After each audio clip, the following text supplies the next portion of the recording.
Hello প্রিয় viewers, আসসালামু আলাইকুম। কেমন আছেন আপনারা? আশা করি ভালো আছেন। আজ আমি একটা মজার রেসিপি নিয়ে আপনাদের সামনে হাজির হয়েছি। আজকে আমার রেসিপি হবে ডাটা ও চিংড়ি মাছ। আমি ডাটাটা কেটে নিয়েছি 1 থেকে 1.5 ইঞ্চি পরিমাণ। 2 আটি ডাটা নিয়েছি। মাঝারি ধরনের 2টি আলু নিয়েছি। আলুটা একটু বড় সাইজ করে কেটে নিয়েছি। 2টি টমেটো নিয়েছি। প্রয়োজন মতো পেঁয়াজ কেটে নিয়েছি। ধনিয়ার পাতা কেটে নিয়েছি। বড় সাইজের চিংড়ি মাছ 250 গ্রাম নিয়েছি। আপনারা আপনাদের প্রয়োজন মতো নিয়ে নেবেন। এখন চুলায় পাতিল বসিয়ে দিব। তারপর দিয়ে দিব তেল। আমি তেলটা সয়াবিন তেল ব্যবহার না করে রাইস ব্র্যান্ডের তেল ব্যবহার করেছি। আপনারা ইচ্ছা করলে সয়াবিন তেলও দিতে পারেন। দিয়ে দিব 1.5 কাপ পরিমাণ পেঁয়াজ কুচি। পেঁয়াজটা হালকা নেড়ে চেড়ে নিব, বেশি ভেজে নিব না। তারপর দিয়ে দিব হলুদ পরিমাণ মতো। তারপর দিয়ে দিব 1 চা চামচ লবণ। আপনার প্রয়োজন মতো আপনারা দিয়ে দিবেন। তারপর দিয়ে দিব চিংড়ি মাছ। চিংড়ি মাছটা তেলে ভেজে নিব।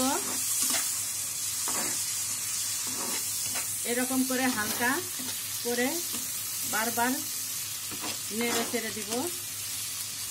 ভাজা না হওয়া পর্যন্ত এভাবে নেড়ে চেড়ে দিব, না হলে প্যানেলে লেগে যাবে।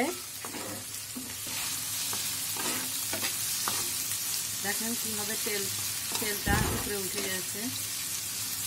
এখন 1 চা চামচ আদা রসুন বাটা দিয়ে দেব।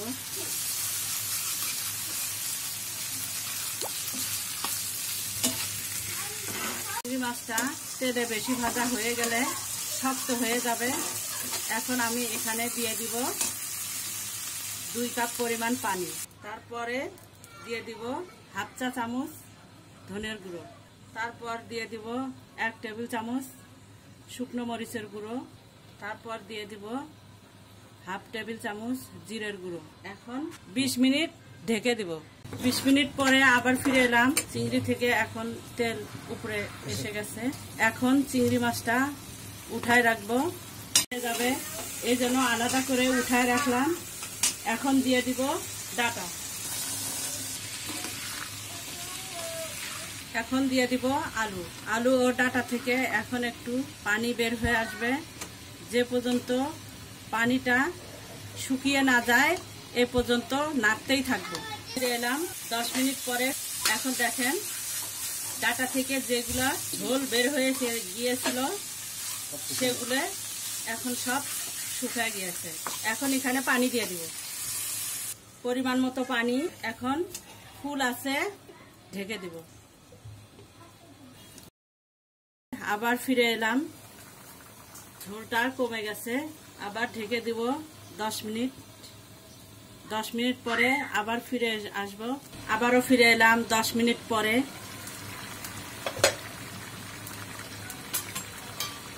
এখন দিয়ে দিব 4-5টা মরিচ, কাঁচা মরিচ। তারপর টমেটো দিয়ে দিব।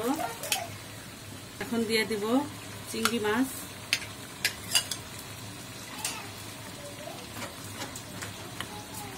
তারপর দিয়ে দিব ধনিয়া কুচি। ধনিয়ার পাতাটা দিলে আলাদা একটা ফ্লেভার আসে। অল্প আছে, 5 মিনিট ঢেকে দিব। ফিরে আসবো 5 মিনিট পর। আবার ফিরে এলাম, রান্নাটা শেষ। দেখেন কত সুন্দর সিদ্ধ হয়ে গিয়েছে। ডাটাটাও সিদ্ধ হয়েছে। এখন নামিয়ে পরিবেশন করব। তৈরি হয়েছে আমার আজকের রেসিপি ডাটা ও চিংড়ি মাছ। ভিডিওটি কেমন লাগলো কমেন্ট করে জানাবেন। আমার চ্যানেলের নতুন হয়ে থাকলে সাবস্ক্রাইব করবেন। ভালো থাকবেন সবাই। আল্লাহ হাফেজ।